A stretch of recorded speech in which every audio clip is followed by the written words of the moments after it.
Okay, we're on recording now. Topic जो हम आज start कर रहे हैं, we are going on to software architecture. So पूरे course का context basically ये है कि we have been looking at software engineering practices और हम दो perspectives ले लेते होते हैं more or less. So हम processes सारी follow करते हैं, but we try to connect them to two different contexts. So एक context, one context that we've been picking up is um, that I have a software product that I'm working on.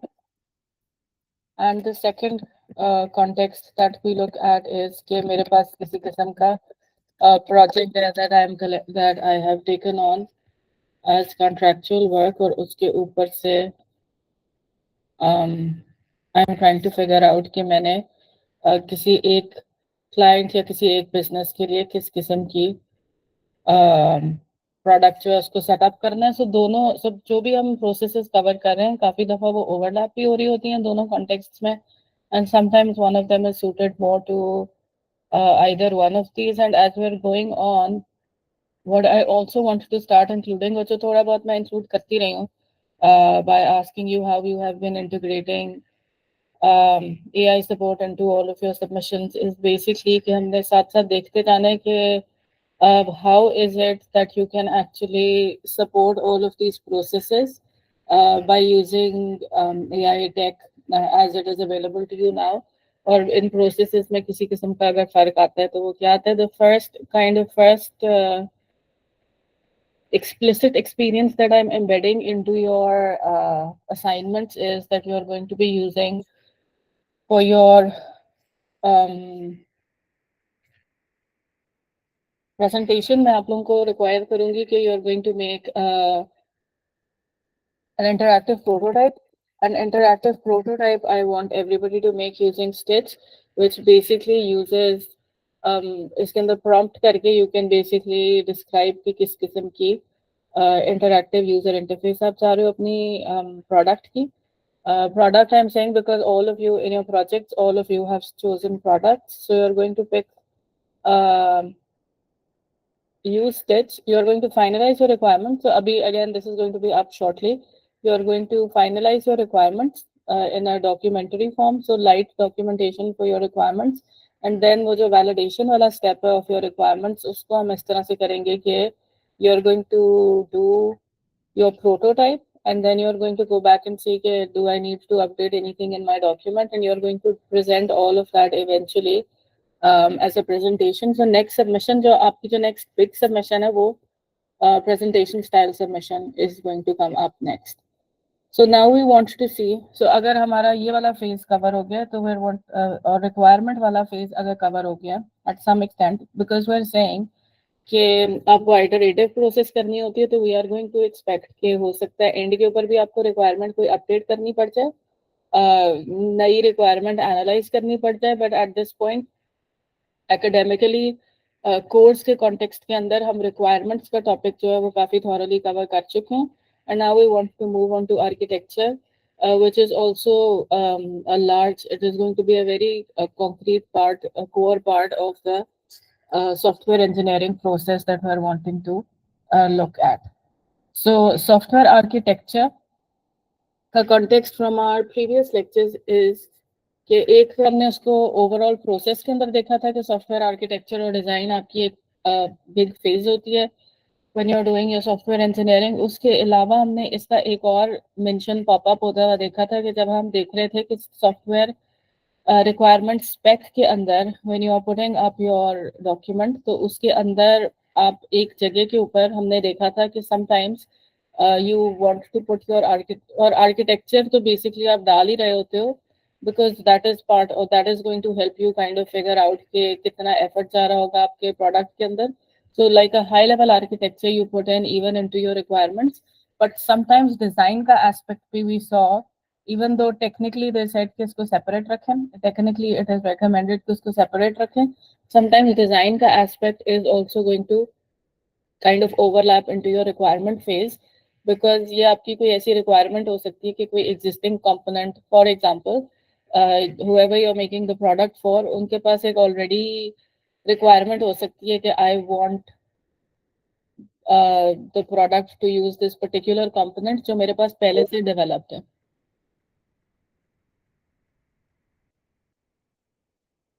कि मेरे पास एक component है जो already developed है, so I want to make sure, so I'm basically discussing this with my client and my client is saying that I already have a component that is developed और उसी को इस्तेमाल करके आप कोई मेरी particular functionality जो है उसको up and running करें.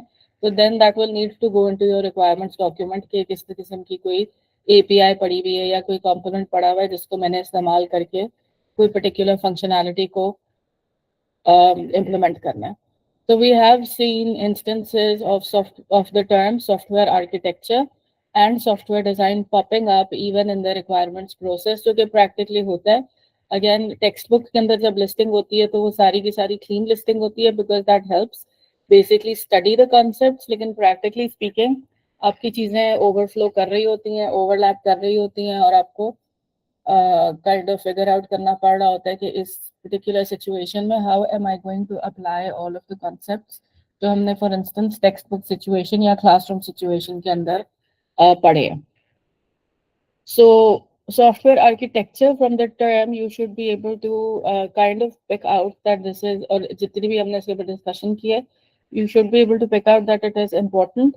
One nice example that you can kind of use to always kind of connect this and see कि इसकी importance क्या है is you can think about physical architecture or basically concept are quite parallel.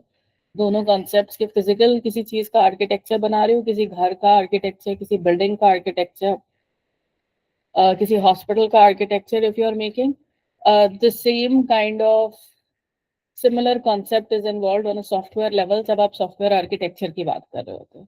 So at any point if you want to kind of figure out कि ये concept इस तरीके से क्यों डिस्कस किया जा रहा है या प्रेजेंट किया जा रहा है, physical architecture is a nice conceptual parallel that you can think of to help you visualize के software architecture के अंदर इतनी important चीज software architecture है क्यों. And again if you imagine कि अगर घर बन रहा होता है, और a nice context is this, can you imagine कि कोई घर बने लेकिन उसका कोई nobody hired an architect और वो घर बस बना दिया है with whatever resources that they had available और वो घर बनता गया है, थोड़ा थोड़ा करके बनता गया है. Can you is that a viable situation or is that a situation that you can imagine? क्या ऐसे क्या practical case के अंदर हो सकता है कि कोई घर बन जाए जिसके लिए आपने आर्किटेक्ट प्रोफेशनल नहीं हायर किया हो, you just kind of started saying कि इस वक्त मेरे पास walls का budget है तो I'll put the walls up. इससे पहले आई हैव फाउंडेशंस का बजट तो मैं फाउंडेशंस कर लेती हूँ, वॉल्स कर लेती हूँ, मेरा दिल चाह रहा है इधर एक कमरा रख लेते हैं and so on, and I get the house up and functional. You should be thinking, you can tell me what you think about it. Somebody might have in their mind that this is kind of not something that you could imagine at all, but actually इस तरह से काफी सारी चीजें इस तरह से भी कंस्ट्रक्ट हो जाती हैं. ऑब्वियसली नॉट जाइगेंटिक बिल्डिंग्स जो कि बहुत ज्यादा देर इस्तेमाल होती रहती हैं, वो डिजाइंड होती हैं, लेकिन अ lot of building is done without having a lot of planning go into it even in the physical world. So उसी तरह से सॉफ्टवेयर आप प्लानिंग के बगैर बना सकते हो. You can get it up and running. You can basically develop a product जिसके अंदर आपने आर्किटेक्चर और डिजाइन के ऊपर बहुत ज्यादा फोकस नहीं किया गया हो. But if we try to kind of see कि issue क्या आ सकता है, why is it that software architecture is important when we're saying that you can get a software product, let's say a small scale software product, and let's say kind of small houses, you can get them up and running and functional without thinking too much about the architecture. तो problem क्या आएगी, we can think about it from the perspective of what problem we would get in the physical situation. So physical situation के अंदर if you can brainstorm for a bit and think about कि अगर मैंने घर बस वैसे ही बनवा दिया जिस तरीके से मेरे पास बजट था और जिस तरीके से मेरे पास रिसोर्सेज थी, and I've just started doing a little bit of it however I can manage. So what are the issues that are going to pop up eventually? And then those in parallel, the same kinds of issues are going to pop up in your software. अगर आपने architecture के बारे में proper ध्यान नहीं दिया, जिस तरह से हम इस लेक्चर के अंदर कवर करने लगे हैं कि किस तरीके से आपने सॉफ्टवेयर आर्किटेक्चर के ऊपर फोकस करना होता है. So if somebody wants to contribute, they can at this point, but if not, then let me give you a couple of ideas of what would happen with a house जिसका proper तरीके से architecture के बारे में planning नहीं की गई हुई. It could be situation ये हो सकती है because I'm creating an imaginary situation ये हो सकती है कि ठीक है घर बन गया, you've been using it for a few years, 5 years भी यूज करते रहे, 10 years भी यूज करते रहे. At some point something is going to give. कोई चीज ओवर टाइम डिटेरियरेशन आ जाएगी, एंड डिटेरियरेशन जो है यू कैन मैनेज द डिटेरियरेशन अगर आपने फाउंडेशंस अपनी अच्छी रखी हुई हैं. But what if you kind of discover कि क्योंकि ये प्लानिंग के साथ नहीं किया था, तो प्रॉपर जगह के ऊपर फाउंडेशंस या सपोर्ट के अंदर कोई चीज मिस हो गई है.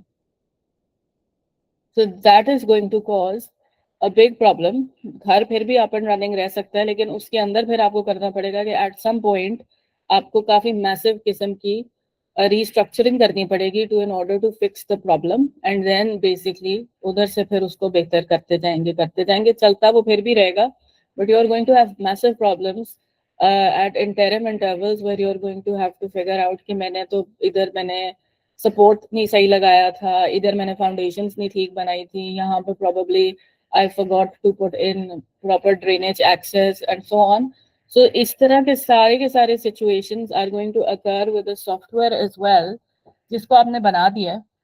And I think आप लोगों के पास इतना अब development experience है, all of you have enough development experience कि आप लोग अभी भी you can get things up and running. Experience लेकिन आप लोगों का इतना limited है, most likely I am guessing for most of you is कि आप लोग एक सेमेस्टर के बाद जो भी चीज आपने बनाई होती है उसको देखते नहीं हो, and that kind of gets discarded और आप लोग अपने next semester के projects के ऊपर start हो जाते हो.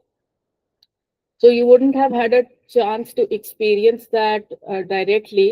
लेकिन basically ये तो आप लोगों ने देखा होगा कि even with whatever semester long knowledge you have about development or about whatever courses that you practical courses that you have been working on over the last year or so or last couple of years, तो आप लोग basically कोई ना कोई चीज बना लेते हो, कोई प्रोजेक्ट बन जाता है एंड ऑफ टर्म. प्लानिंग उसकी खराब भी हो तो वो किसी तरीके से बन जाता है, however you get it done with AI support, without AI support, with some kind of help, but you get it up and running even without a lot of planning. And then you don't run into trouble after that because semester के बाद आपने उसको कभी देखना ही नहीं होता.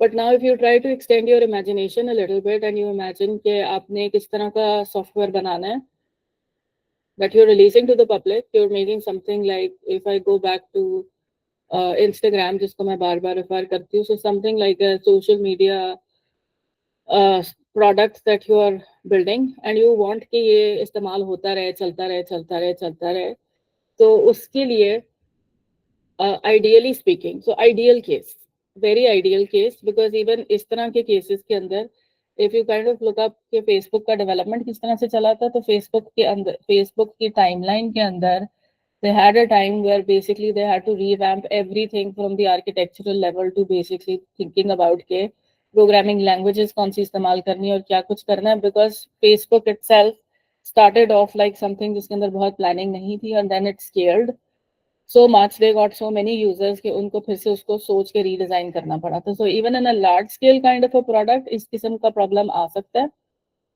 कि you're not anticipating कि ये इतनी बड़ी इसकी user base हो जाएगी और इतना ज़्यादा इसका usage हो जाएगा, and when you're making it you're just pressured into a pressure नहीं, this is like actual, if you're competing in the market you actually have to be on your toes and you have to make sure कि आप फौरी तौर के ऊपर अपने products और उसकी अपडेट्स और इस तरह की चीजें जो है वो you are pushing them into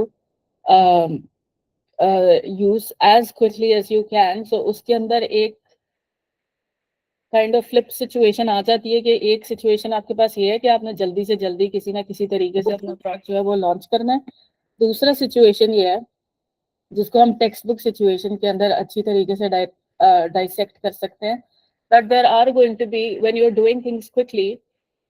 और आप लोगों के कॉन्टेक्स्ट के अंदर सेमेस्टर के अंदर किसी प्रोडक्ट के केस के अंदर, for instance when Facebook launched and other software are also launching like this all the time and launching features like this all the time, कि उनको जल्दी जल्दी they have to put something to market, और उसके अंदर हो सकता है कि then they forget things like paying proper attention to architecture. Maybe इससे पीछे भी जाएं तो paying proper architecture proper attention to requirements. लेकिन इस वक्त अगर हम आर्किटेक्चर की बात कर रहे हैं तो आर्किटेक्चर अगर आपने सोच के किया हुआ है तो इसका मतलब है you are going to eventually, अगर ओवर द इयर्स आपका सॉफ्टवेयर इस्तेमाल होता रहना है, तो your a good architecture is going to make sure कि आपका प्रोडक्ट की मेंटेनेबिलिटी, उसको एक्सटेंड जब करना है उसकी एक्सटेंसिबिलिटी और इस तरह की सारी चीज़ों के अंदर your job is kind of easier.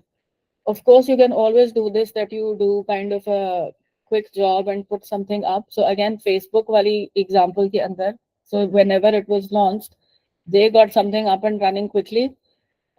जब वो स्केल किया और उनके यूजर्स बहुत ज्यादा बढ़े तो एट सम पॉइंट उनको थोड़ा थोड़ा करके सारा का सारा कुछ फ्रॉम द फाउंडेशन अप उसको रीडू करना पड़ा to basically support the gigantic user base that they had managed to create. So there is a very real tension between paying attention to properly doing everything and then also making sure कि चीजें आपकी जल्दी जल्दी हो रहे हैं. So there practical situations के अंदर there is a very real tension. Again course के अंदर हम ये करेंगे कि ideal process को study करेंगे. I will try to bring in case studies where we can see कि practical situation के अंदर क्या हो रहा होता है, and then alongside अपने प्रोजेक्ट के अंदर आप फिर इसकी कुछ चीजें अप्लाई करके देख रहे होगे. I the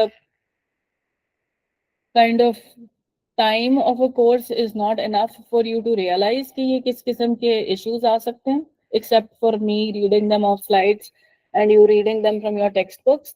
But with case studies, hopefully, and with a little bit from your actual experience on your assignments, so hopefully you should be able to get a well-rounded experience of and knowledge of के software architecture important क्यों है, और फिर what can you do to make sure, what processes can you follow to make sure कि आपका architecture अच्छा बना हुआ है, इस तरह का बना हुआ है कि वो एक्सटेंड आसानी से हो सकता है. And how are you going to decide कि कौन से वाला, अगर मेरा ये प्रॉब्लम है तो कौन से वाला आर्किटेक्चर जो है वो बेहतर तरीके से अप्लाई हो सकता है इस सिचुएशन के अंदर. So we are also at some point we are going to see, even now we are going to see कि किस किस्म के आर्किटेक्चर्स आपके पास अवेलेबल हैं. एंड अगेन बिकॉज दिस एक और एस्पेक्ट जो हम बेसिकली देख रहे होंगे, because you have software development has been going on for so long, तो बहुत सारी best practices and best architectural design kind of, जिसको आप डिजाइन पैटर्न्स इस तरह की टर्म से रेफर करते हो, ऐसी बहुत सारी चीजें ऑलरेडी एग्जिस्ट करती हैं, which means you have a lot of existing literature to basically pick decisions off from instead of creating decisions from scratch. So बहुत सारी चीजें, बहुत सारा काम इसके अंदर आपका एक्चुअली ये होगा टू फिगर आउट कि मेरे पास ऑप्शंस क्या हैं और फिर इस सिचुएशन के अंदर मेरे पास इन ऑप्शंस में से सबसे बेस्ट कौन सी चल रही है. तो स्क्रैच वाला काम तो आपके लिए नहीं होगा फ्रॉम स्क्रैच सारा कुछ करने का, जैसे कि आपके इंट्रोडक्टरी प्रोग्रामिंग कोर्सेज के अंदर होता है, वो you need to learn how to do that. But now you are going to be seeing के लार्जर लेवल के ऊपर how can we put things together, और फिर ओवरऑल एक्सपीरियंस क्या कहता है कि चीज़ों को कैटेगराइज करके, कंबाइन करके, कंपोनेंट्स में डिवाइड करके किस किस्म के इंटरैक्शन सेटअप करने हैं. What does overall software development experience tell you, और उसके अंदर से आप फिर डिसीजंस जो हैं वो अपने कॉन्टेक्स्ट के ऊपर अप्लाई करेंगे. So if I jump back into your slides, जो कि आपके टेक्स्ट बुक्स हैं, so basically to create a reliable, secure and efficient product, you need to pay attention to architectural design, which we just spoke about. और architectural design के अंदर components क्या होते हैं? एक तो ओवरऑल उसका ऑर्गेनाइजेशन कि किस are you going to have some component on your server, is are the users going to be running the software just on their desktops or on their phones, या फिर आपके पास कोई इंटरएक्टिविटी होगी, users के between interaction होगा नहीं होगा, इस तरह की सारी चीजें ओवरऑल ऑर्गेनाइजेशन किस तरीके की है, वो जो उसके कंपोनेंट्स आपने डिसाइड किए हैं वो आपने किस तरीके से डिसाइड किए हैं कि इस पर्टिकुलर कंपोनेंट के अंदर क्या चीज होगी। सर्वर रखा हुआ है तो सर्वर का ऑर्गेनाइजेशन कैसे होगा, do you have one server, do you have multiple servers, servers के ऊपर टेक्नोलॉजीज कौन सी इस्तेमाल हो रही हैं, ओवरऑल कौन सी टेक्नोलॉजीज इस्तेमाल हो रही हैं जिससे आपने अपना सॉफ्टवेयर बिल्ड करना है। एंड जब आप अपने आर्किटेक्चर की प्लानिंग करते हो या नहीं करते, फॉर इंस्टेंस बहुत अच्छी, all of this is going to impact your software products performance, usability, security, reliability and maintainability. So again, even from here you should be able to pick up कि ये बहुत important part है of your software, and this can kind of flip things on depending on कि आपने किस तरीके से manage किया।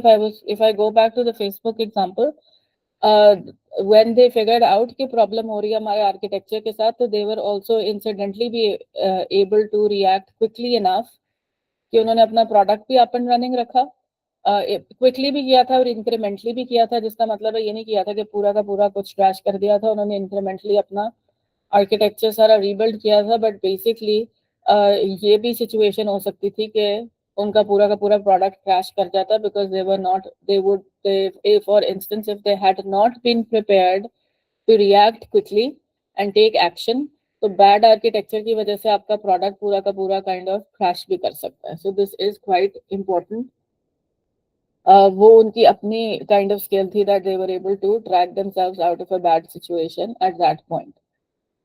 So we're going to pick up, like we want to have a formal definition to go with. So even your textbook recommends the IEEE definition for software architecture. So if we look at the IEEE और इसकी definitions जो है वो different change नहीं होती बहुत ज़्यादा, लेकिन हल्की हल्की variation से आपको different जगहों के ऊपर मिलेगी.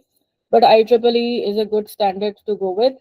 So architecture is the fundamental organization of a software system embodied in its components. तो ऑर्गेनाइजेशन क्या करनी है, और वो जो ऑर्गेनाइजेशन है वो फिर आपको नजर आ रही होती है उसके कंपोनेंट्स के अंदर, how the components relate to each other and to the environment and the principles guiding its design and evolution. So इस किस्म के कौन से सॉफ्टवेयर इंजीनियरिंग प्रोसेसेस और प्रिंसिपल्स आपने पिकअप किए हैं जिसके हिसाब से आपने आर्किटेक्चर सोचा है, और फिर जैसे जैसे आपका प्रोडक्ट इवॉल्व हो रहा है तो आपने अपने आर्किटेक्चर को भी अगर इवॉल्व करने की जरूरत पड़ रही है, और इन मोस्ट केसेस पढ़ रही होगी, may be in not such A drastic way but in many cases आपको पढ़ रही होगी और ड्रास्टिक वे में भी पढ़ सकती है क्योंकि सिचुएशन किसी तरीके से भी बदल सकती है। तो how are you going to make sure कि चेंज भी करने की अगर जरूरत पड़ी तो how do you go through that change and evolution process in a way कि आपका प्रोडक्ट सर्वाइव कर जाए और बेहतर तरीके से फिर प्रोडक्ट ओवरऑल बेहतर तरीके से भी इवॉल्व करे। तो कंपोनेंट्स की हम बार बार बात करते जा रहे हैं। तो basically component is an element that implements a coherent set of functionalities and features. तो बेसिकली आपने जब आपने फीचर्स भी अपने रिक्वायरमेंट्स की एक एक्सरसाइज के अंदर फाइनलाइज किए हैं तो उसके अंदर भी आप काइंड ऑफ कैटेगराइजेशन कर रहे थे, वो कैटेगराइजेशन कर रहे थे आप यूजर के पर्सपेक्टिव से। अब फिर से आपने फंक्शनैलिटी की कैटेगराइजेशन करनी है, लेकिन कैटेगराइजेशन करनी है आपने सॉफ्टवेयर के पर्सपेक्टिव से। दैट इंसिडेंटली ये भी हो सकता है कि कैटेगराइजेशन सेम हो रही है जो आपके फंक्शनैलिटी में होता है, फंक्शनैलिटी में जो कैटेगराइजेशन हो रही थी आर्किटेक्चर में भी वही वाली कैटेगराइजेशन हो रही है, and you can very cleanly से कि ये वाले सेट ऑफ फंक्शन जो है ये एक कंपोनेंट बन जाएगा, ये वाले सेट ऑफ फंक्शनैलिटी जो है ये एक और कंपोनेंट बन जाएगा। बट इन मोस्ट केसेस इतनी ज्यादा क्लीन डिवीजन नहीं होती and you have to do some rework जब आप you need to do some fresh thinking जब आप अपने सोच रहे होते हो कि इस सारी फंक्शनैलिटी को जब मैंने इम्प्लीमेंट करना है तो मैंने अपने सॉफ्टवेयर के डिफरेंट पार्ट्स जो है वो किस तरीके से कैटेगराइज करने हैं। सो इट्स नॉट नेसेसरी कि वो सेम हो, लेकिन समटाइम्स वो सेम भी हो सकता है। If you see an example जिसके अंदर सेम है, इसका ये मतलब नहीं है कि हर दफा वो सेम तरीके से निकलेंगे. That is not very common at all. तो software component can be considered as a collection of one or more services that may be used by other components. जिसका मतलब है again, component का मतलब है कि आपने categorize करके कुछ फंक्शनैलिटी जो है वो ग्रुप कर दी है. सो जो आपके ग्रुप्स बने होंगे फंक्शनैलिटी के, that is those are going to be your components. When you are designing your software architecture, तो आज जब आप कंपोनेंट्स डिसाइड कर रहे हो कि कौन से कंपोनेंट्स हैं और उन्होंने आपस में कैसे कनेक्ट करना है, तो आपने कंपोनेंट के अंदर के बारे में सोचने की बहुत ज्यादा जरूरत नहीं है. That is basically your design phase. But इस ये वाला जो लेवल है, that is basically you can think of it as high level design, और यू कुड से ये आर्किटेक्चर है कि मैं सोच रही हूँ कि मेरी चीजें डेवलपमेंट वाले पर्सपेक्टिव के अंदर किस तरीके से डिजाइन होनी है. So at this point, you are going to be designing the component interface and leaving the implementation of that interface to a later stage of the development process. We have two words over here. एक मेरे पास आ गया component हो गया, और दूसरा word मेरे पास आ गया component interface. Let me highlight these.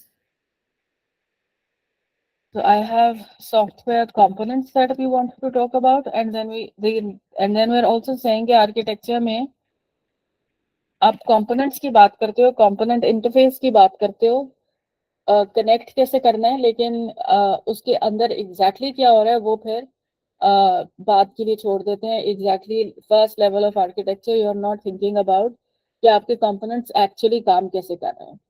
तो कंपोनेंट्स सोचने, कंपोनेंट्स का इंटरफेस सोचना, कंपोनेंट सोचना still is, I think you can kind of imagine कि ठीक है, CMS अगर मैं क्रिएट कर रही हूँ तो मेरा एक कंपोनेंट हो सकता है स्टूडेंट्स के लिए सारी की सारी चीजें जो आनी है, एक कंपोनेंट हो सकता है फैकल्टी के लिए सारी चीजें जो आनी है, एंड देन सो ऑन. ये भी हो सकता है कि I might want to have some information जो कि शेयर्ड हो रही है between students and let's say the registrar office. So that is that, for instance, if I have scholarship information की access, so then that is going to be shared between my students and the registrar office. तो फिर मैं कह सकती हूँ कि ये students के data handle करने वाला component and so on. और इसकी access मैंने देनी है, students को भी देनी है, मैंने management को भी देनी है and so on. So again, not necessarily कि मैं सारी की सारी student की facing functionality एक ही component के अंदर डाल रही हूँ, and then there are going to be overlaps and mixing and matching as well. So मैंने decide करना है कि मेरे components क्या होंगे, और फिर मैंने decide करना है कि इनका interface क्या होगा. पहले easy level of the interface, which all of you should be able to imagine, even if you have kind of like, if you remember PF level experience or OOP level experience. Interface basically is this, and I think I've mentioned this in your class before when I asked कि जब आप लोग group में project कर रहे होते हो तो how do you kind of coordinate कि एक स्टूडेंट एक क्लास बना रहा है और दूसरा स्टूडेंट दूसरा क्लास बना रहा है, या एक स्टूडेंट एक फंक्शन बना रहा है और दूसरा स्टूडेंट दूसरा फंक्शन बना रहा है. लेट्स से सी, अब बहुत सिंप्लीफाई कर देते हैं अपना प्रॉब्लम और हम कहते हैं कि हम C++ में ही बना रहे हैं. एंड सिंप्लीफाई इसलिए बिकॉज प्रैक्टिकल सिचुएशंस के अंदर आपके प्रोडक्ट्स जो है वो मल्टीपल लैंग्वेजेस, मल्टीपल टेक्नोलॉजीज इस्तेमाल कर रहे हो सकते हैं, और उनको भी आपस में इंटरफेस कराना होता है. But for a very, if I assume a very basic level for everybody who's listening right now, even अगर आप बेसिक प्रोग्रामिंग कर रहे हो in a basic language like C++, और आप कह रहे हो कि आपको ग्रुप प्रोजेक्ट मिला है जिसके अंदर दो स्टूडेंट्स ने एक पूरा प्रोग्राम बनाना है और उन्होंने डिवाइड कर लिया है कि I am going to do these 3 classes, and दूसरे वाले स्टूडेंट ने ये 2 क्लासेस करनी है और मेन करना है. एंड देन यू से कि ठीक है, आप अपना सारा काम करो, मैं अपना सारा काम करती हूँ, और then you basically merge the two products. How are you going to make sure कि जब आप मर्जिंग के ऊपर आओगे तो आपकी सारी की सारी interactions between the classes and the interaction that you need in your main, वो सारी की सारी स्मूथली हो जाए. In order to do that, you need to sit together and you need to decide कि मेरे पास क्लासेस के अंदर फंक्शंस कौन कौन से होंगे और हर फंक्शन को किस किस किस्म की आर्ग्यूमेंट लिस्ट जारी हो गई उसको इस्तेमाल करने की. And you can very easily think of this if you can kind of recall your work that you did in object oriented programming or even PF, जब आप अपना कोई प्रोजेक्ट के लेवल का काम कर रहे हो. It is not that difficult to basically have kind of an exercise where you sit and you say, and you actually bring up your UML level diagrams, जिसका मैंने एक screen last time एक उसका screen दिखाया था. Probably I should have brought in an OOP level screen right now. But if you can kind of imagine कि आपके पास अपनी पूरी की पूरी classes का design spec जो है, you can bring that design spec up before you actually start working on it. So you can say कि मेरे पास अगर मैं कोई गेम बना रही हूँ, यू कैन से कि I am going to have इस तरह के मेरे पास कैरेक्टर्स होंगे, इस तरह की उसके अंदर प्रॉपर्टीज होंगी कि उनके पास हेल्थ लेवल्स होंगे और उनके पास किसी किस्म की गेम करेंसी होगी जिसको मैनेज करना है. And then you are going to have to decide कि अगर मैंने हेल्थ लेवल इंक्रीज करना है या डिक्रीज करना है, तो मैं क्या इंफॉर्मेशन चाहूंगी जिससे हेल्थ लेवल इंक्रीज होता है, और फिर अगर मैं ये वाली चीज कर दूंगी तो हेल्थ लेवल कॉरेस्पॉन्डिंगली किस तरीके से डिक्रीज हो जाएगा. एंड इन एनी केस अगर आपने अपनी फंक्शनल स्पेक्स थॉरली की हुई है, एंड इट कुड बी कि मे बी आपने नहीं की हो, लेकिन अगर आपने फंक्शनल स्पेक्स थॉरली किए हो तो काफी दफा आपका कंपोनेंट इंटरफेसेस वहां से भी निकल सकते हैं. But let's say you haven't done them thoroughly and you want to sit over here in your architectural phase and figure out कि मैंने किस तरीके से इनको अपने कंपोनेंट्स को इंटरफेस करना है, ताकि ये नहीं हो कि एक टीम एक कंपोनेंट बना रही हो, दूसरा बना रही हो, और फिर वो उनको इकट्ठा चलाने की कोशिश करें तो प्रॉब्लम्स आ जाए कनेक्टिविटी के अंदर. तो you want to make sure that you decide your interfaces. तो वेरी बेसिक लेवल के ऊपर इंटरफेस का मतलब, और if I try to connect interface की meaning to the programming experience that everybody in your class has, I would say to think about this कि आपने जब functions define करने हैं अपने programs के in work that you have divided, तो make sure कि आपकी parameter lists और आपकी return values जो हैं पहले से decided है. And you can basically imagine कि अगर आप एक main लिख सकते हो ना जिसमें वो सारी की सारी calls डाल दो and kind of imagine कर लो कि ये हमें चाहिए होगा, तो then basically more or less आपके level के ऊपर your interface is kind of fine. अगर हम इसका दूसरा एग्जांपल पैरेलल में एग्जांपल लें, पर I was saying in order to figure anything out you can kind of think of physical situations जहाँ पे आर्किटेक्चर की बात हो रही होती है. मैं थोड़ी स्मॉलर लेवल के ऊपर जाने लगी हूँ, लेकिन basically when you have power plugs and you have switches that you want to put into them, तो उसके अंदर भी it is very important कि आपके इंटरफेसेस जो है वो मैच हो रहे हो. Otherwise if you have a 3-pin plug और आपकी जो स्विच है वो 2-pin है, they're not going to work. So that is also basically an interface clash. और उस इंटरफेस क्लैश को अवॉइड करने के लिए you need to make sure कि आपने इंटरफेस पहले से प्लान किया हुआ है. सो मोर और लेस ये चीज प्लान की होती है एटलीस्ट कंट्रीज वाइड कि इस किस्म के पावर प्लग्स होंगे जो कि थ्री पिन वाले इस तरह के होंगे या 2 पिन वाले इस तरह के होंगे.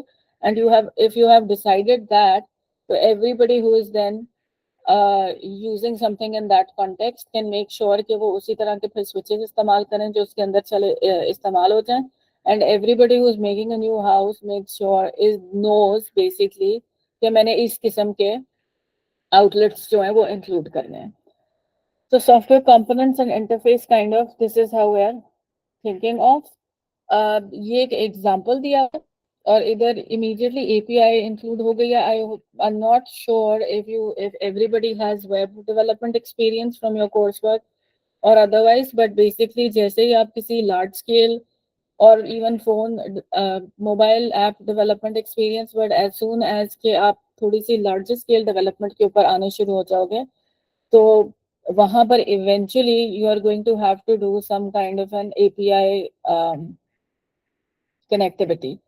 API basically stands for Application Programming Interface, और इसका मतलब as very simply ये भी हो सकता है कि API is a library that you are using, but जब आप वेब प्रोग्रामिंग वगैरह की बात कर रहे होते हो तो basically APIs are also very commonly referred to as basically services जो कि आपको वेब के ऊपर से किसी ना किसी तरीके से अवेलेबल हो रही होती है. And these are basically what has made interaction between multiple languages and multiple architectures and multiple technologies so easy. जिस तरीके से APIs actually अब when I say the word API, तो वो जो commonly understanding उसकी होती है वो यही होगी कि किसी किस्म की web API है जिधर से आप मे बी कोई मैप्स का डेटा या किसी वेदर का डेटा या इस किस्म का इंफॉर्मेशन कोई क्वेरी करके एक्सेस कर रहे होगे। सो दो कंपोनेंट्स के एग्जांपल यहाँ पर दिखाए हुए, जहाँ पर कंपोनेंट 1 जो है वो 3 सर्विसेज डायरेक्ट एक्सेस करने के लिए दे रहा है, और कंपोनेंट 2 जो है वो किसी एपीआई के थ्रू एक्सेस करने के लिए दे रहा है। So these are things you can kind of do, but you are going to see eventually कि एपीआई जो हैं वो डालने से आपके पास बेहतर किस्म के ऑर्गेनाइजेशन आती जाएगी। So now we have a slide which is saying architecture important क्यों है. I've spoken about this extensively अभी in the lecture. Let's just go over this quickly and see के formally speaking, do we have anything that is left that we did not discuss. So architecture is important because the architecture of a system has a fundamental influence on the non-functional system properties shown in table 4.2. So this is taking a slightly different view from it, and they're saying basically, इसको थोड़ा concrete कर रहे हैं, where they're saying कि if you are not thinking about your architecture, you are going to miss out making sure कि इस किस्म की फंक्शनैलिटीज जो हैं, जिनको हमने पहले कैटेगराइज करके कहा है कि ये नॉन फंक्शनल रिक्वायरमेंट्स होती हैं, इस किस्म की जो रिक्वायरमेंट्स की इंश्योर करने का जो आपने रिस्पॉन्सिबिलिटी लिया हुआ है, that is going to most likely fall apart अगर आप आर्किटेक्चर के बारे में नहीं सोच रहे. सो अगर आपने कमिट किया हुआ है कि मेरा सिस्टम रिस्पॉन्सिव होगा इस लिमिट तक, और अगेन हमने इसके एग्जांपल्स देखे थे पीछे लिखे हुए कि रिस्पॉन्सिवनेस आप बड़े स्पेसिफिकली लिख रहे होते हो जब आप कमिट कर रहे होते हो टू अ कॉन्ट्रैक्ट कि you have to make sure कि वो इतना रिस्पॉन्सिव है. और if you are not committing to a contract, आप इंस्टाग्राम ही बना रहे हो, you want to make sure कि इंस्टाग्राम की तरह की चीज ही बना रहे हो, तो you want to make sure कि आपका सिस्टम रिस्पॉन्सिव है, otherwise you are just going to lose your users. So responsiveness, किसी सिस्टम की रिस्पॉन्सिवनेस होना, इस वक्त हम कह रहे हैं कि वो आपकी किसी चीज का रिस्पॉन्सिव होना के ऊपर आपकी आर्किटेक्चरल प्लानिंग जो है वो बहुत बड़ा रोल प्ले करेगी.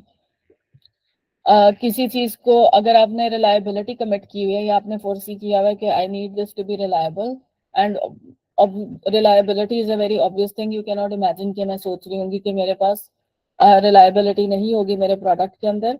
अवेलेबिलिटी, तो availability for instance is very important. अभी आपको सीएमएस के भी मैसेजेस आ रहे होते हैं कि सीएमएस इस टाइम के ऊपर डाउन होने लगा है, या आपको बैंकिंग सर्विसेज के भी मैसेजेस आ रहे होते हैं कि ये थोड़ी टाइम के ऊपर डाउन होने वाला है. सो अगर आप अवेलेबिलिटी किसी लेवल तक कमिट कर रहे हो तो that is also going to be ensured if you take care of it at the architecture stage. Security किस किस्म की आपने इंटीग्रेट की हुई है, does the system protect itself and uses data from unauthorized attacks and intrusions.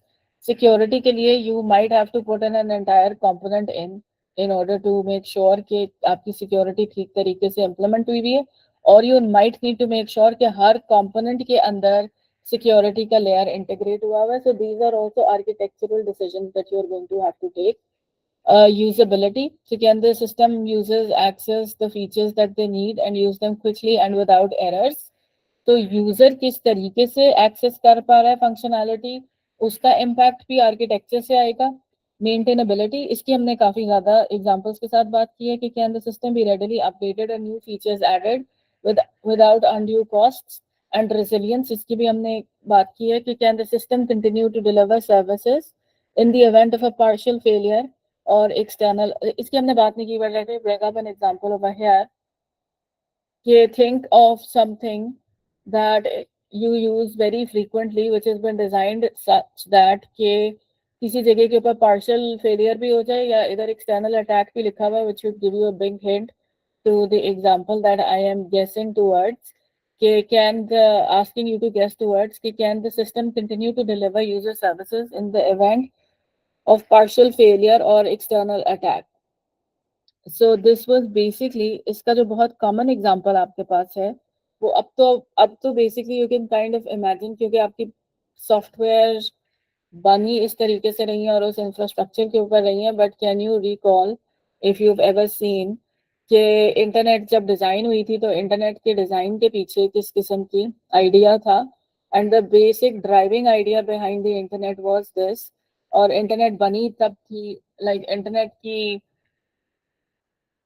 Basic जो network वाला part है, उसकी डेवलपमेंट की big push was from the department of defence of the United states, जहां पर बेसिकली, और उस वक्त कोल्ड वॉर हो रही होती, and they wanted a way to make sure कि कोई इस किस्म की कम्युनिकेशन का सिस्टम हो आपके पास, और डेटा स्टोरेज वगैरह का सिस्टम हो, डेटा ट्रांसमिट करने का सिस्टम हो, जो कि ऐसा हो कि किसी जगह के ऊपर बहुत बड़ा डैमेज भी हो जाए तो फिर भी आपका सिस्टम अप एंड रनिंग रहे. So they were thinking of a very resilient system, and they did come up with a very resilient system that you use every day. उसके ऊपर सारा कुछ हमारा चल रहा होता है. So internet is basically a system that is designed such that उसके अंदर resilience है, and then on top of it फिर अब आपकी जितनी भी चीजें इंटरनेट के ऊपर डिप्लॉयड होती हैं, उनके पास वो पोटेंशियल होता है कि वो resilience वाली एंगल जो है वो उसके अंदर किसी ना किसी तरीके से absorb कर लें with all of your cloud architecture and all that is now being used with your application. So resilience is also one thing जो कि आपको आर्किटेक्चर के बारे में, आर्किटेक्चर सोचने के वक्त सोचनी पड़ती है कि am I going to design my system such that, let's say मैं इंटरनेट ही डिजाइन कर रही थी, तो am I going to design it in a way कि मैं उसको उसकी प्रोसेसेस और उसके इस्तेमाल करने का तरीका डिस्ट्रीब्यूट करके रखूं, कि हैव यू एवर हर्ड कि पूरी दुनिया की इंटरनेट जो है वो डाउन हो गई है? We have not heard that till now. किसी जगह के ऊपर डाउन होती है लेकिन बाकी सारी की सारी चल रही होती है. So that is basically happening because वो आर्किटेक्चर ही इस तरीके से इन्विजन किया गया था, and that is how it has then evolved and grown, because उसकी डेवलपमेंट के रूट के ऊपर ही ये बेसिक आइडिया था. It's giving you lots of other facilities, but backend के ऊपर kind of, and this is also a nice way of thinking about कि ये नॉन फंक्शनल रिक्वायरमेंट थी, कि असल में तो जब आप इंटरनेट को इस्तेमाल कर रहे होते हो तो आपको और बहुत सारी चीजें मिल रही होती हैं, but it is usable because, or it is so widely used and it is so useful because it has been designed in a way कि उसके अंदर आपके पास उसकी अवेलेबिलिटी ऐसी है कि वो किसी जगह से खराब भी हो रही है तो बाकी सारी की सारी चल के उसको फंक्शनल रख रही है, मोर और लेस. ऑब्वियसली समटाइम्स आपके पास कुछ इश्यूज आ रहे होते हैं कि किसी जगह के ऊपर कुछ डाउन हो गया है या किसी जगह के ऊपर किसी ने कुछ ब्लॉक कर दिया है, बट मोर और less it is a resilient system because it was envisioned to be a resilient system. So your architecture is एक लेवल के ऊपर it is important because जो आपकी सिस्टम की kind of integral properties जो in principle आपके system में follow करनी होती हैं, जिनको आप नॉन फंक्शनल कह के भी रेफर करते हो, तो वो नॉन फंक्शनल प्रॉपर्टीज हैं, all of them are going to go down the drain अगर आप आर्किटेक्चर के बारे में सोचते हुए उनको उनके ऊपर फोकस नहीं कर रहे. So second, architectural design involves understanding the issues that affect the architecture of your product and creating an architectural description that shows the critical components and their relationships. तो ये पूरी वो components वाली बात पीछे जो मैंने काफी extensively की है. And minimizing complexity should also be an important goal for architectural designers. The more complex a system, the more difficult and expensive it is to understand and change. And programmers are more likely to make mistakes and introduce bugs and security vulnerabilities when they are modifying or extending a complex system.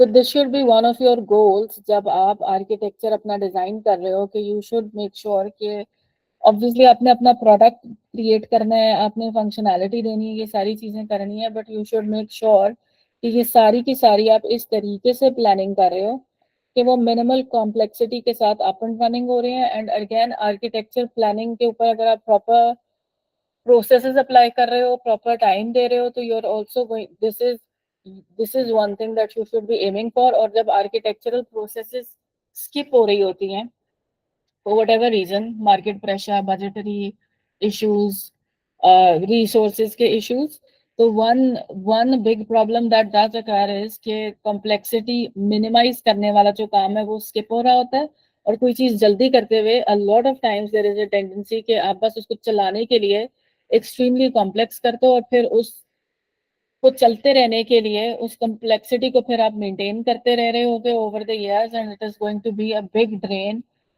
into your product. So you want to also make sure कि complexity आप minimise करके रखो, because this is a product that you are doing और it's a project that you are doing जिसके अंदर आप चाहते हो कि ये चलता रहे for as long as possible. So complexity अगर उसके अंदर होगी तो extensions के अंदर, maintenance के अंदर, error fixing वगैरह के अंदर आपको बहुत ज़्यादा problems होंगी. So you should not be, your goal should be कि simple as possible.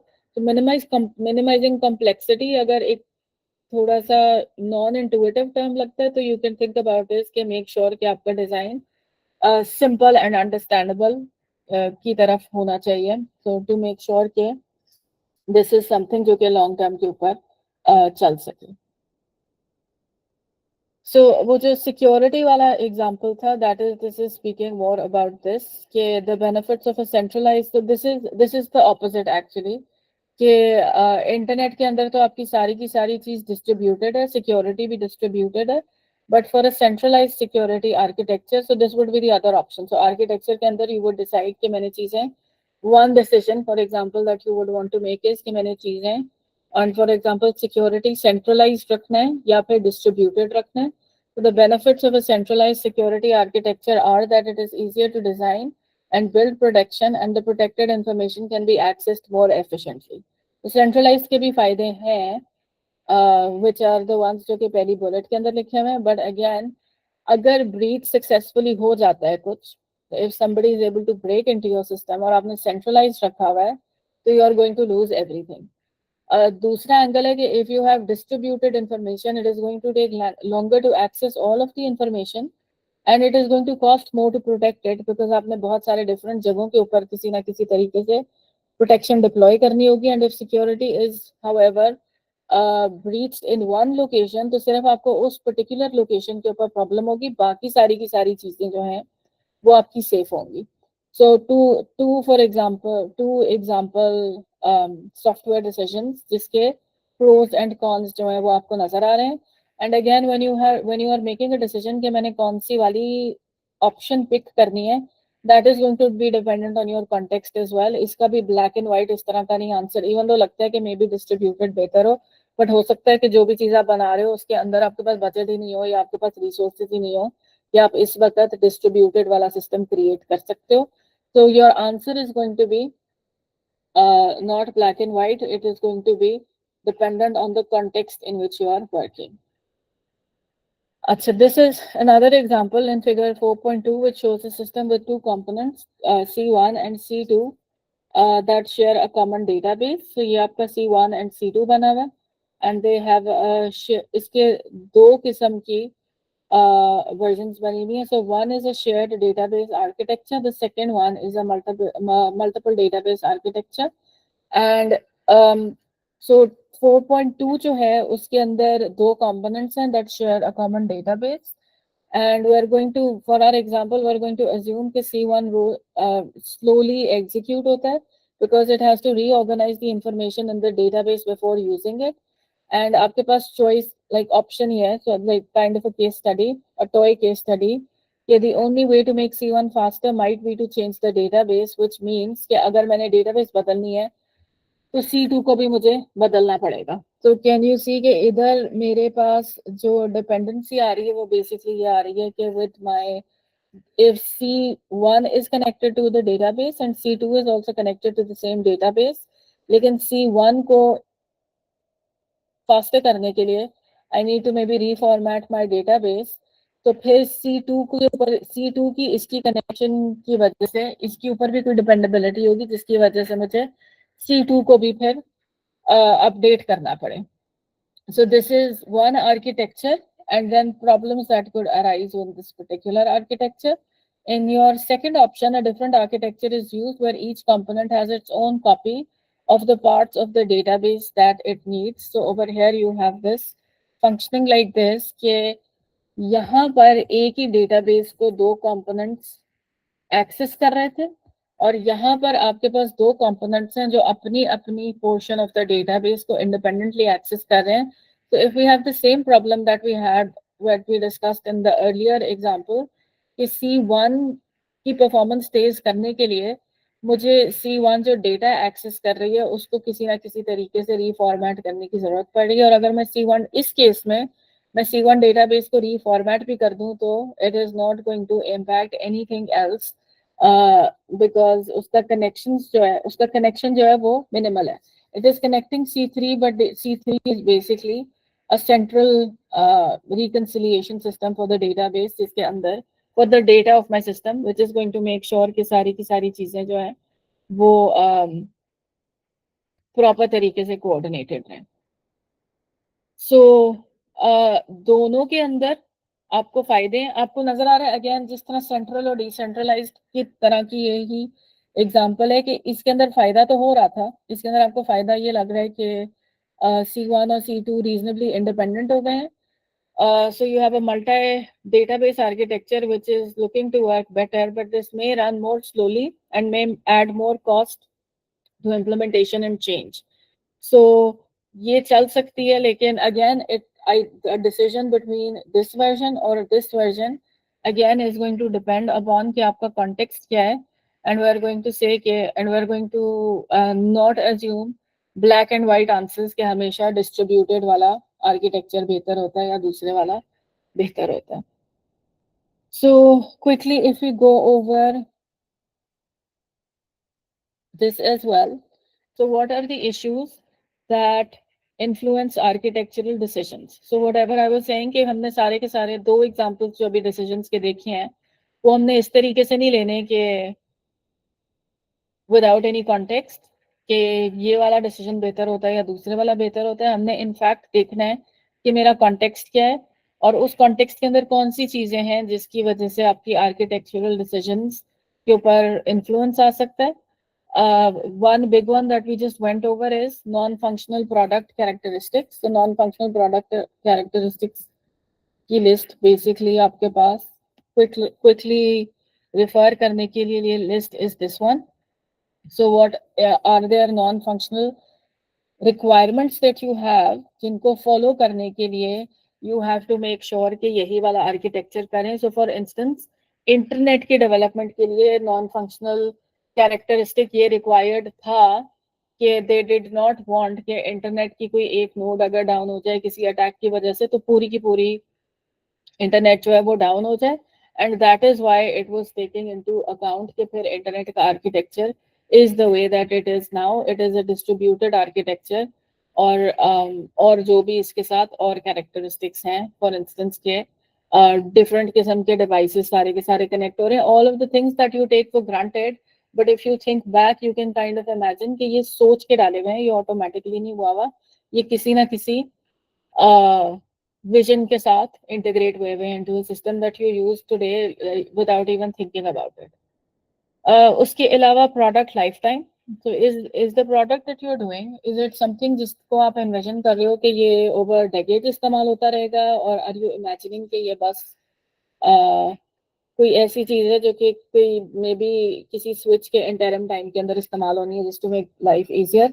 उसका मतलब है कि फिर प्रोडक्ट लाइफ टाइम अगर आपका छोटा है तो उसका मतलब है कि then you don't have to एक कॉन्टेक्स्ट के अंदर you don't have to worry so much about your decisions, but दूसरे कॉन्टेक्स्ट के अंदर also what is going to be happening is अगर आपका प्रोडक्ट लाइफ टाइम बहुत बड़ा एनविजन हो रहा है तो then you have to make sure कि इस तरह की चीजें आपने डिसाइड की हो जिसकी वजह से मेंटेनेबिलिटी जो है वो आपका ईजियर हो रहा और मैनेजेबल हो रहा हो. उसके अलावा ये भी हो सकता है software compatibility. The same example that I am bringing up earlier कि आप जो चीज बना रहे हो उसने एक एग्जिस्टिंग एनवायरनमेंट के अंदर फिट होना है, and it has to fit into some softwares that are already running. It has to be run in conjunction with softwares that are already running. तो उस केस के अंदर भी फिर then you might need to decide कि जिस existing context के अंदर मेरा सॉफ्टवेयर जा रहा है वो पहले से ही डिस्ट्रीब्यूटेड है तो उसके अंदर फिट करने के लिए I can just use the same architecture.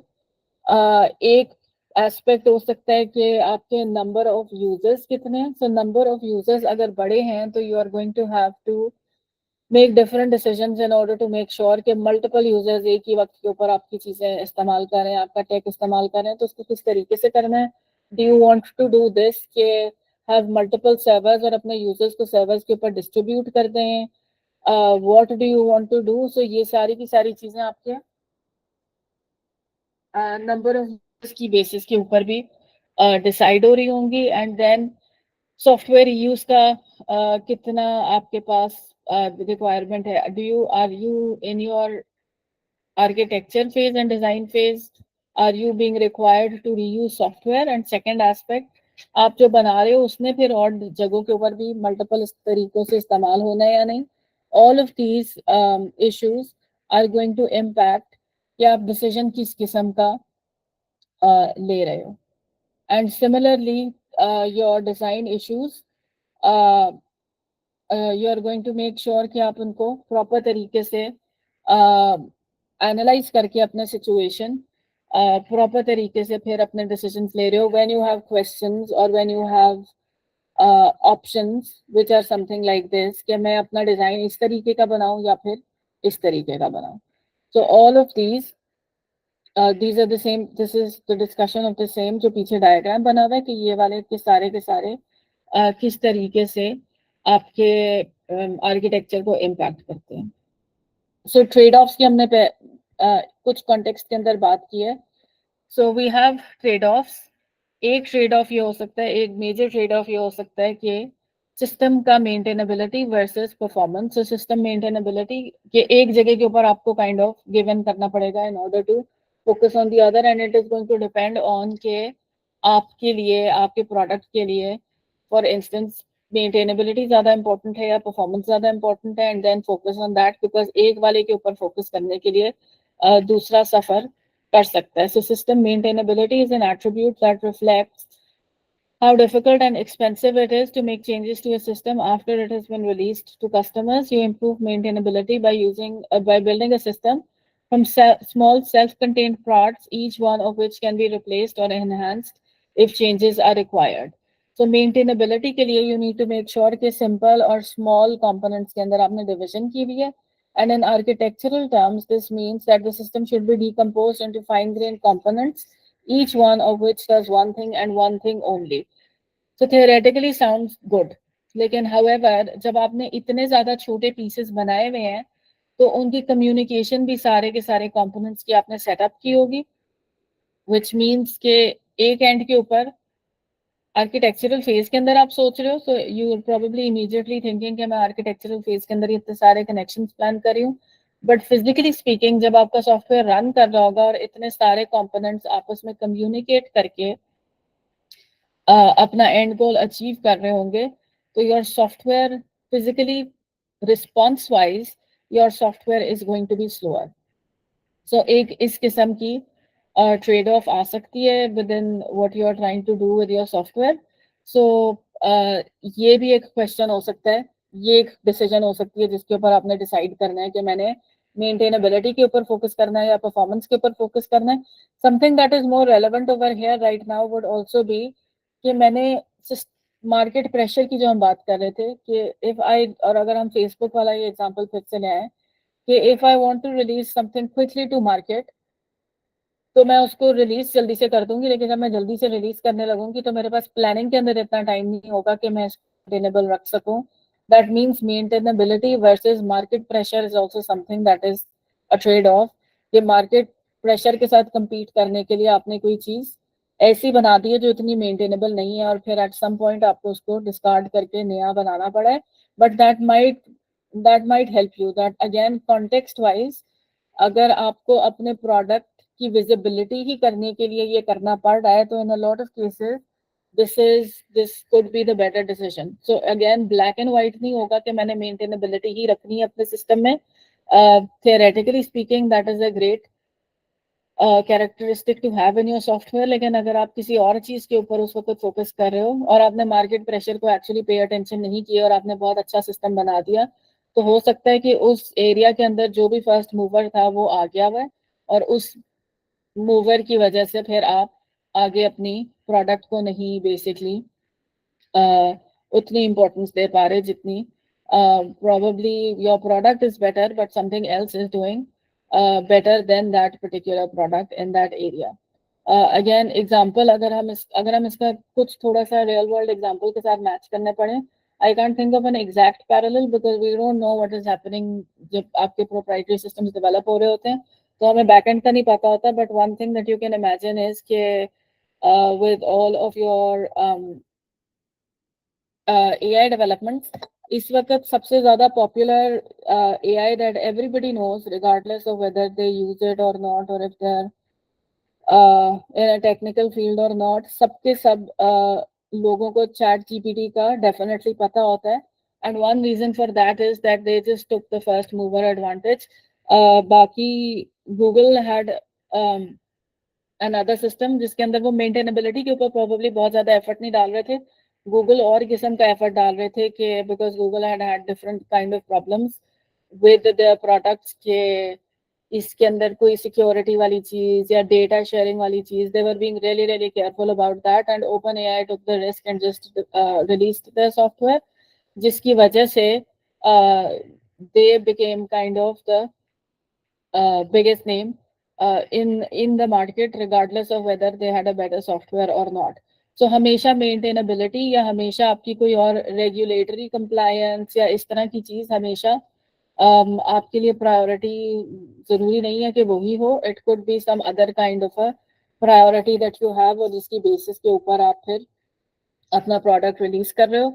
Another common trade-off that you can have is security versus usability. So you can achieve security by designing the system protection as a series of layers as is shown over here.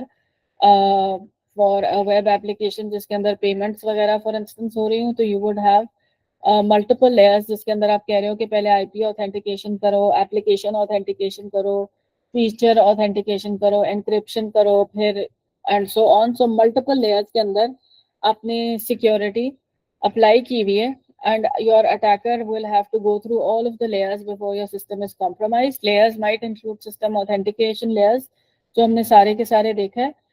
So architecturally ये काफी अच्छा design है कि आपने सारी की सारी चीजें जो है वो काइंड ऑफ हैंडल की हुई है प्रॉपर तरीके से कि एक लेयर के अंदर अगर प्रॉब्लम आती है तो दूसरे वाला लेयर इस्तेमाल उसको हैंडल कर सकता है. So this is ideally speaking ये वाला जो डिजाइन है ये आपको लग रहा है बिल्कुल बुलेट प्रूफ है, इसके अंदर कोई भी प्रॉब्लम नहीं आ सकता. इसका प्रॉब्लम लेकिन अराइज करेगा और code arise from your usability side, और अभी तक ये अराइज करते हैं. This is not a problem that has been solved. लेकिन लेयर्ड अप्रोच जो है वो आपके यूजर्स के लिए एक काइंड ऑफ प्रॉब्लम क्रिएट कर देता है कि यूजर को पासवर्ड्स और मल्टीपल चीजें, सो लाइक जैसे two factor authentication for example, if you looking for a practical example, तो बहुत सारे लोगों से नहीं इस्तेमाल हो रही होती because they have to use a different kind of app. Phone भी यूज कर सकते हैं बट समटाइम्स आपके पास दूसरे ऑप्शंस अवेलेबल होती हैं जिससे आपका सिक्योरिटी और इंक्रीज हो सकता है, लेकिन यूजर से यूज ही नहीं हो रही होती. तो यूजेबिलिटी इश्यूज की वजह से where users are either finding things irritating or they're looking for workarounds. Workaround would be, for example, password is a security measure, लेकिन you would know people जिन्होंने अपने password 1 2 3 या कुछ ऐसे रखे होते हैं ताकि वो actually security की तरह से actually act ही नहीं कर रहा होता. So दोनों चीजों का kind of balanced approach करने के लिए you would need an architecture that doesn't have too many security layers. You would need an architecture that doesn't enforce unnecessary security and that provides helper components that reduce the load on users. So ये वाला trade off भी जो है इसको proper तरीके से you need to kind of sit and plan and see कि मेरी requirement क्या है. अगर तो वो कोई चीज़ ही ऐसी है जिसके ऊपर super level of security की जरूरत है तो then that means you need to sit and then figure out कि किस तरीके से इस चीज को हैंडल करना है. So एक और ट्रेड ऑफ इधर लिखा हुआ है which kind of I have half discussed, so let me include this in and before we conclude. So trade off availability versus time to market. मैंने time to market versus किसी और चीज के साथ डिस्कस किया था, but also availability is particularly important in enterprise products. We just took the example of OpenAI and ChatGPT. Such as the either example दिया हुआ for the finance industry where 24/7 operation is expected. The availability of a system is a measure of the amount of uptime of the system. And architecturally, you achieve this by having redundant components in a system. But implementing your extra components is going to take time and increase the cost. of system development, and it adds complexity to the system and increases chances of including bugs and vulnerabilities. So you want to make sure, तो इसके ऊपर हम next के ऊपर आ जाएंगे. यहाँ पर हमने काफी सारे एग्जांपल्स अब देख लिए हैं कि जब आप डिसीजंस ले रहे होते हो तो you have to kind of figure out के इस स्लाइड के ऊपर फॉर एग्जांपल मेरे लिए अवेलेबिलिटी को इंश्योर करना ज्यादा इंपॉर्टेंट है या इस वक्त मुझे टाइम टू मार्केट के ऊपर फोकस करना ज्यादा इंपॉर्टेंट है, because if I miss that window तो मेरा प्रोडक्ट फिर कोई इस्तेमाल ही नहीं करेगा. सो इन डिसीजंस की बेसिस के ऊपर यू आर गोइंग टू सी के इवेंचुअली के और किस किस्म के आर्किटेक्चर डिजाइन क्वेश्चंस हो सकते हैं that you need to answer, and then we are going to go on to actual component organization. इसके अंदर हम पैटर्न्स और इस तरह की चीजें देखेंगे जिनको इस्तेमाल किया जा सकता है to make sure. So again engineering का मतलब ही है, software engineering we are seeing के व्हाट आर बेस्ट प्रैक्टिसेस जिसकी बेसिस के ऊपर फिर आप ये डिसीजन जो है वो quickly or efficiently ले सकते हो. So let me close this over here, close the lecture over here. I will stop the recording and then I will go over the attendance.